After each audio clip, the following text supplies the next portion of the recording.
welcome to Captain Dave After Dark. I'm the one and your host, your boy, your favorite boy, and also the one, the only Captain Dave here. And welcome to After Dark here.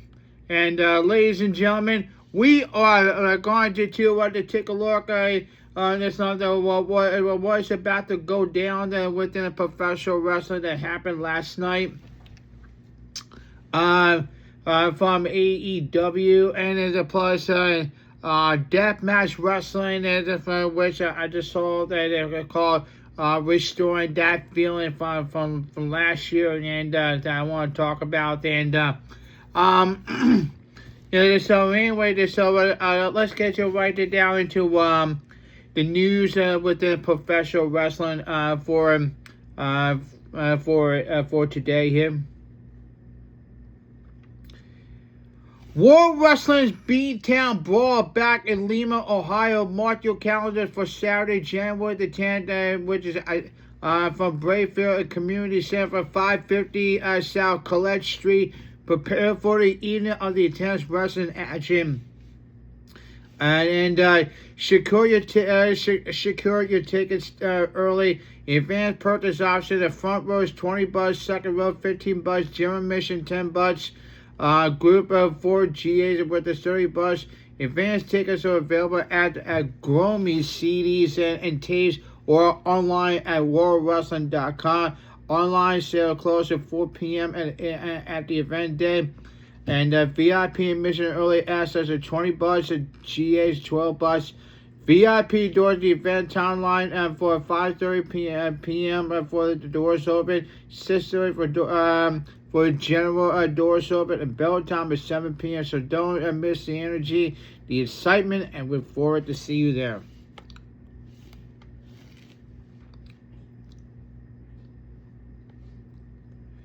And the CWE, the Canadian Wrestling Elite, returns of Fort Francis, Ontario, Canada on Saturday, January the 10th.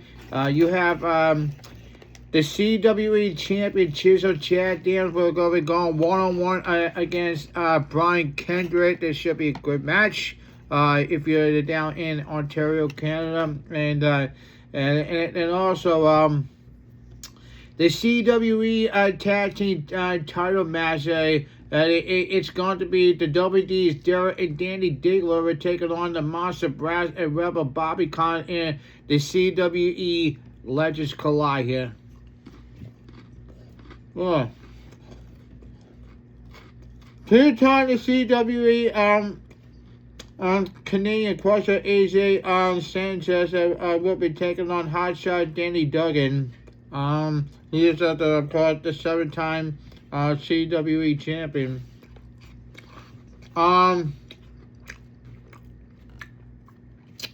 In a blindfold match, you have the Winnipeg wrestling legend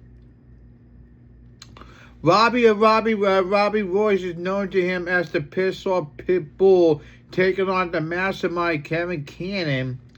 And Kamikaze, the Rumble to Remember winner, taking on Ronnie Attitude. Kevin Cross will be your host.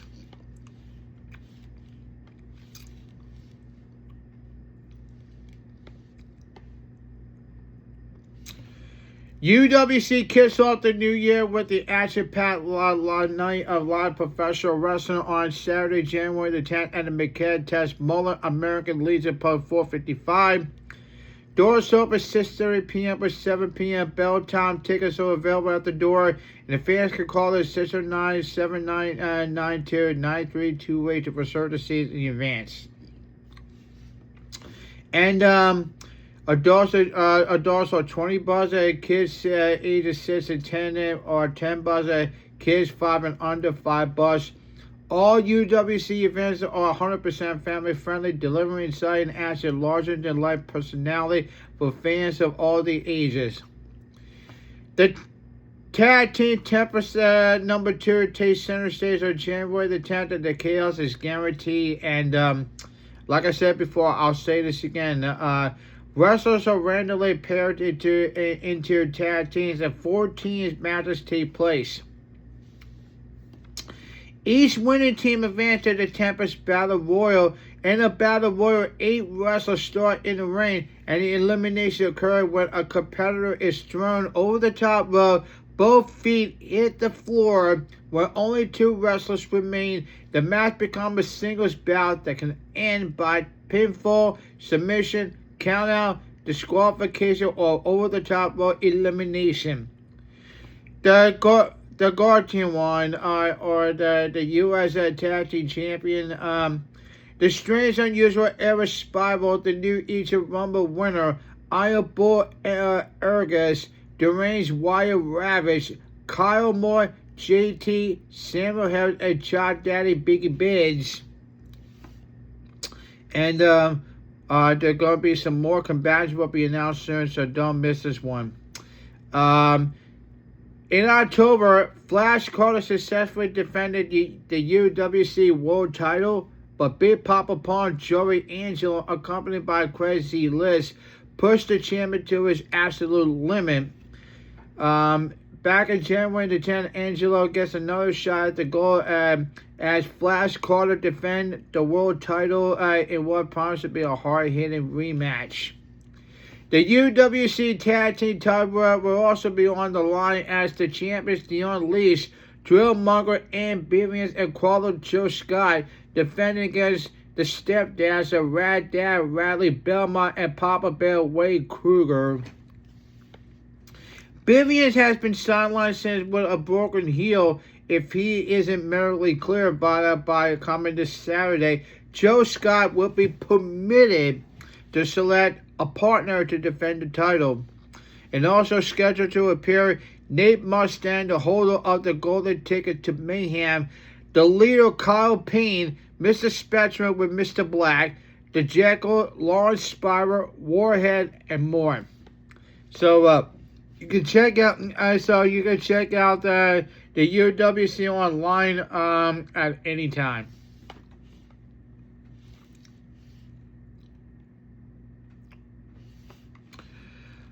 All right, so the Gulf State Wrestling returns to New Iberia, Louisiana on January the 10th. Gulf State Wrestling returns to New Iberia, Louisiana on January the 10th. West Warren taking on Jace Miles. The Yola Boys taking on Conjure Outlaws. Bad Business, Kerry Gross and the Mystery Partner take on Mustang, Mike Stoneman, and H.M. Flair.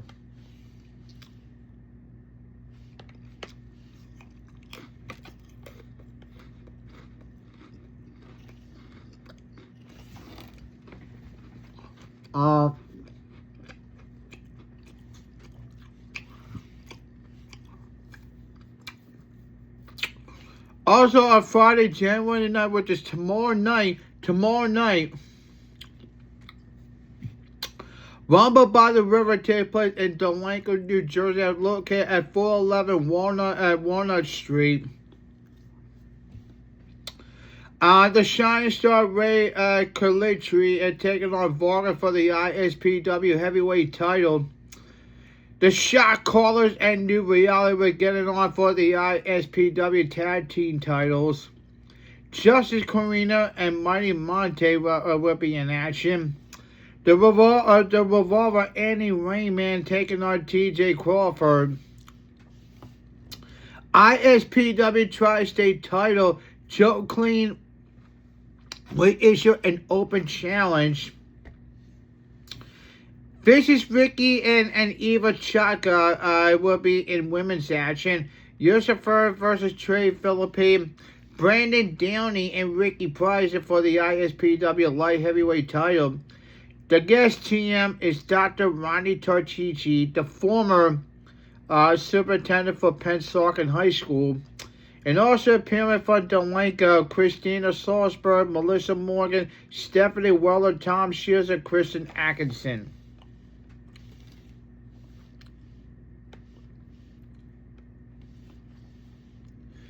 Also tomorrow night from Thunder Bay, Ontario, it takes place in Moose Hall in 434 Fort William Road.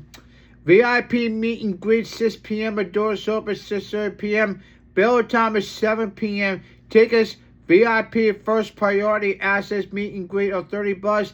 The general admission $25 and the advanced $30 at the door.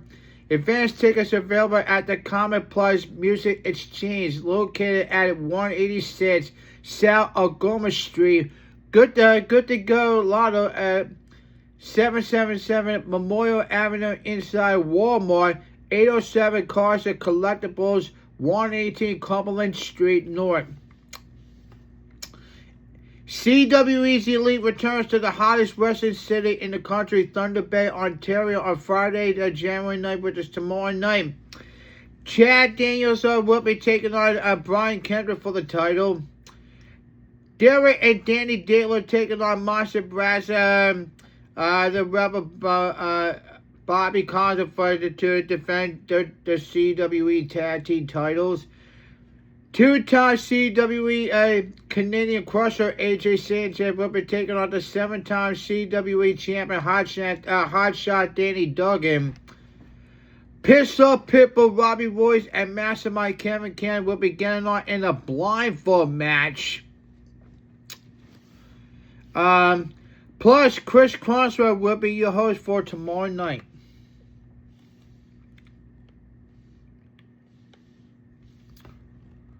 Tonight, the CWE will be live at the Marathon, Ontario, at the Lakeview Community Hall, located 2 Stevens Avenue, for the Tonight Show if you are in Marathon, Ontario, Canada. Brian Kendrick will be going one-on-one with Ronnie Attitude in a special traction match. Chisel Chad Daniels will be defending the title against Rusty Blackwell, the Backwoods Butcher. Two-time CWE champion Canadian Crusher AJ Sanchez will be going against Hotshot Danny Duggan. The Crazy Mofo Kamikaze will be taking on Danny Diggler. The Rebel Bobby Collins and CWE Tag Team Champion Derek Diggler, Kevin Cross will be your hosts.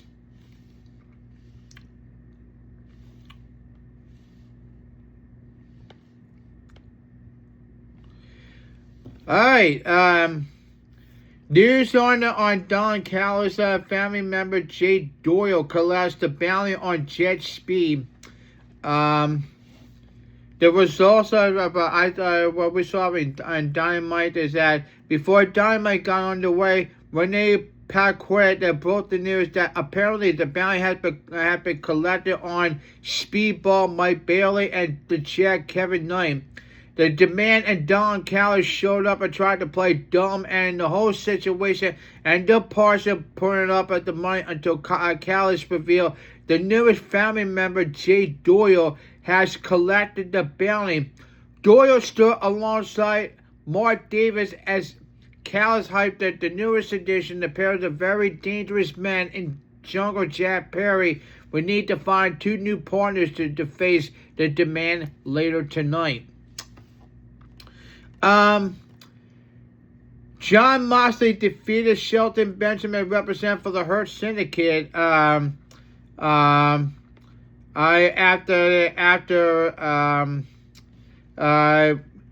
When Moxley tried to capture Benjamin in the Bulldog choke but couldn't lock in and got frustrated when Benjamin took that a brief moment to clobber Moxley with stepping the knee to the face and for a kick out with 30 seconds to go. Benjamin put Moxley in a triangle choke, but before he went down, Moxley went up his toes to pin Benjamin for the 3 count with less than 5 seconds left in the match. Moxley offered Benjamin a respectful handshake, which Benjamin accepted. Darby Allin is on the hunt, appeared in the back on his skateboard, clearly looking for Pac behind every door. And they look back at the events of Wrestle Kingdom where the ace Hiroshi Tanahashi wrestled the final match of his legendary career. The last classic with his longtime rival Okada. The Rainmaker Okada was victorious as Tanahashi waved goodbye to the end of his in-ring journey to congratulations to the New Japan Pro Wrestling president Hiroshi Tanahashi on his fantastic career. Kenny Omega will be returning next week at the Masters of Carnage. Kenny Omega's comments from last week toward the AEW World Champion match with Jacob Freeman ahead of the announcement that Omega will return next week at the AEW Dynamite Masters of Carnage. In a trios match, Jungle Jack Perry and the Young Bucks, Matt and Nick Jackson, defeated the demand of the AEW National Champion Ricochet, Toa Liona, and Bishop Quan.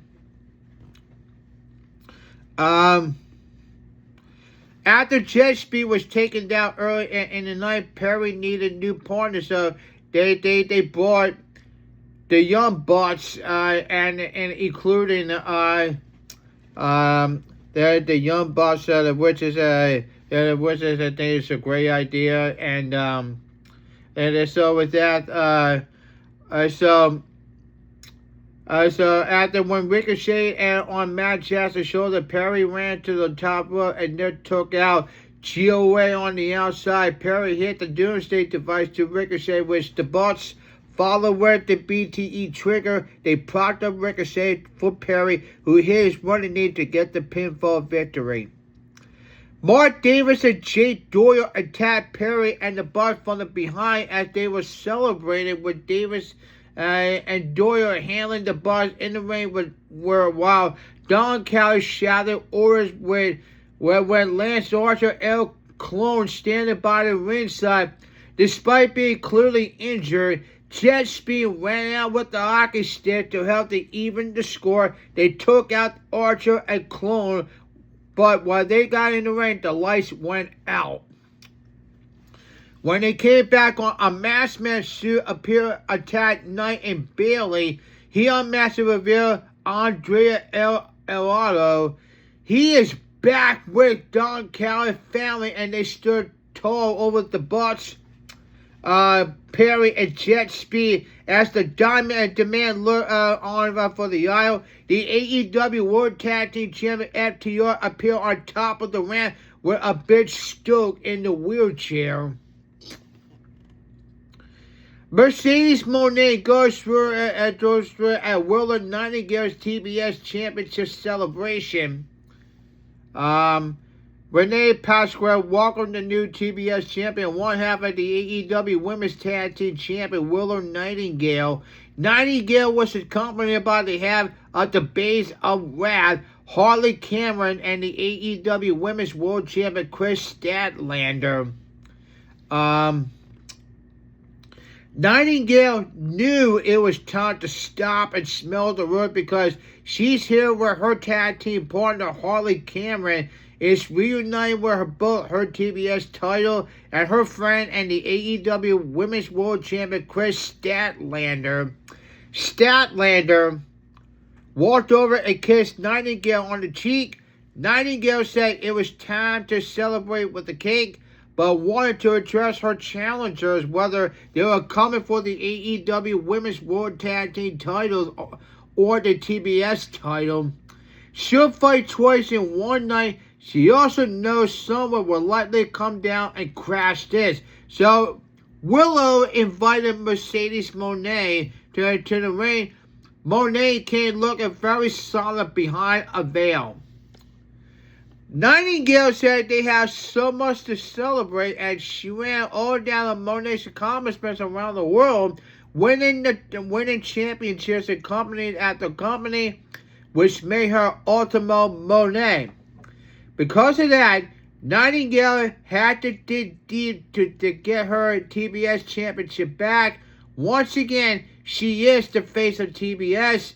Willow said it was time to cut the cake and celebrate. Moné ripped her veil and began to screaming as she flipped the cover with celebratory dessert. She pushed Cameron and charged at Nightingale, move, sending Moné face first into the cake. Held by Statlander, and Moné turned around into a babe with a powerbomb by Nightingale and the cake. Everyone celebrated with a conga line. Mark Briscoe addresses his collision opponent, Hiroshiro. And after being the commander with some help from El Clone on Collision, Ichiro has the TNT title shot against Mark Briscoe this Saturday at Collision back in Arlington, Texas. Briscoe came... Really?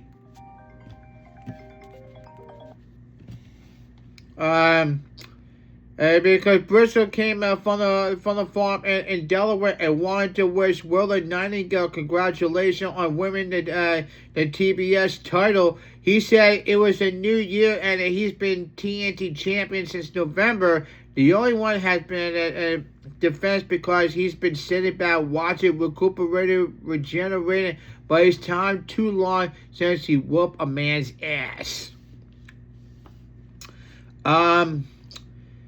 He tickled that Cyril has a shot at this Saturday because it brings back where it all started with this ring and the Don Callis family.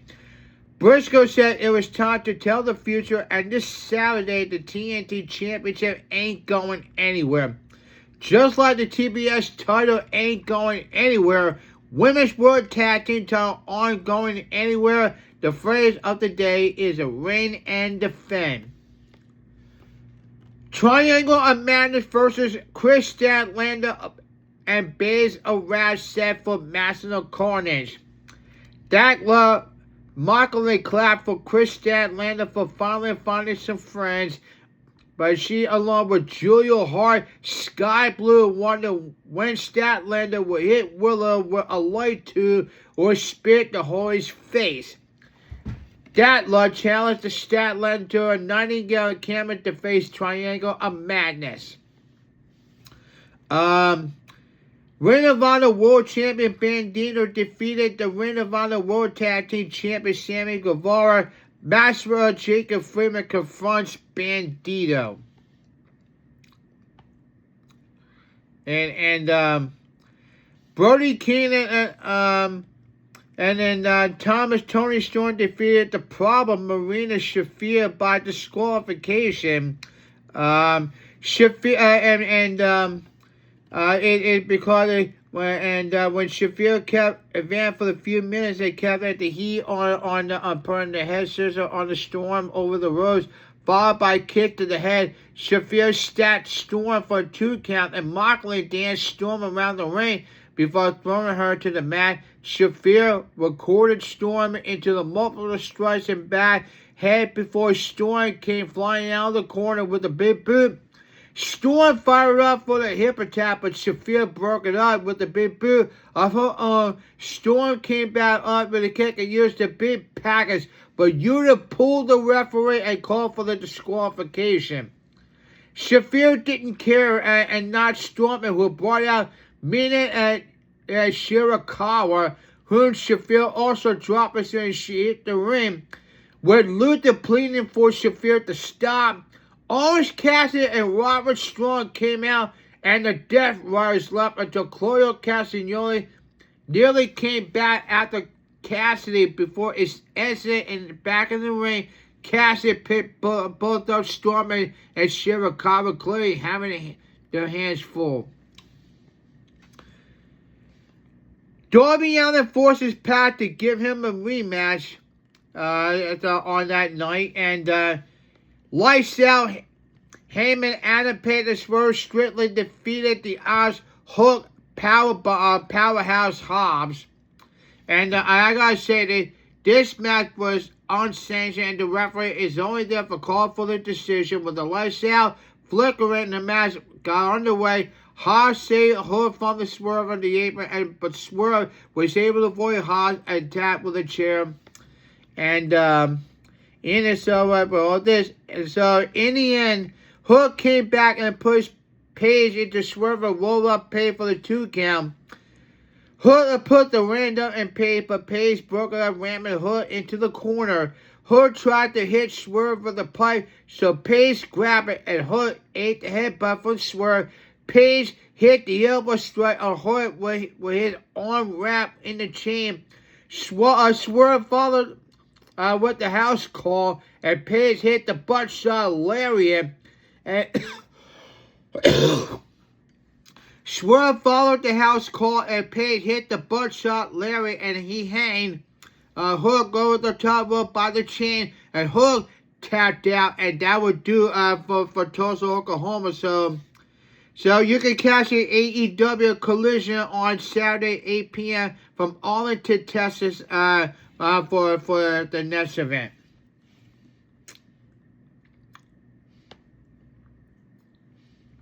And Moose explains on why the WWE NXT partnership was a game changer for TNA. TNA superstar Moose recently joined the ProWrestlingMania.com for an exclusive in-depth interview. And during discussion, Moose spoke candidly about TNA's growing partnership with the WWE NXT, working with top NXT talent. His personal goal for 2026 is that you can read an entire interview by you go to the interview on the YouTube channel and you can listen to all this entirety.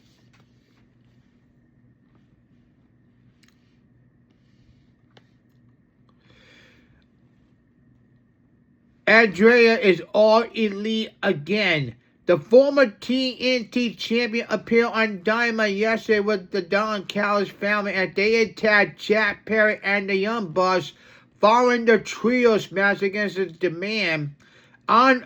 Andrea was originally done in a match, but it took it off, making his first AEW appearance since the October 1st of last year episode when he attacked Kenny Omega. Then a return last just one show. It was revealed that Andre had a year-long no-compete card with the WWE, which got triggered after he got fired. In December, legal problems with the WWE were ironed out, and Andre was free from his contract, paving the way for him to appear at the Wrestle Kingdom, eventually back on AEW TV. He is back. All Elite by AEW. Tony Khan afterward. Welcome back to AEW. And so with that's what's happening within the news so anyway, there's that I just saw all the matches between Matt Tremont versus August Cogar. August Cogar versus Sam Stackhouse, Dr. Redacted versus F.A., Matt Tremont versus Bobby Beverly, Mickey Knuckles, along with Two Tough Tony represent for JCW, took on the Devil's Rejects of John Wayne Murdoch and Reed Bentley, and Sabu, the most homicidal, suicidal, genocide, death-defying Sabu, took on Joey Janela from the GCW Collective where Bill Alfonso and the Sandman represent for the Extreme Elite appear in GCW, and that was the final time Sabu was in action due to his poor health and as you may have heard from the wrestling news source, and plus we saw the match between Matt Tremont versus Eras from the GCW, restoring that feeling from last year from part one. Let me tell you something. All these matches that I have seen were awesome death match shows. So with that, ladies and gentlemen, we'll be back tomorrow for another edition of the Captain Dave After Dark. And until then, this is Captain David saying, have a good day, everybody.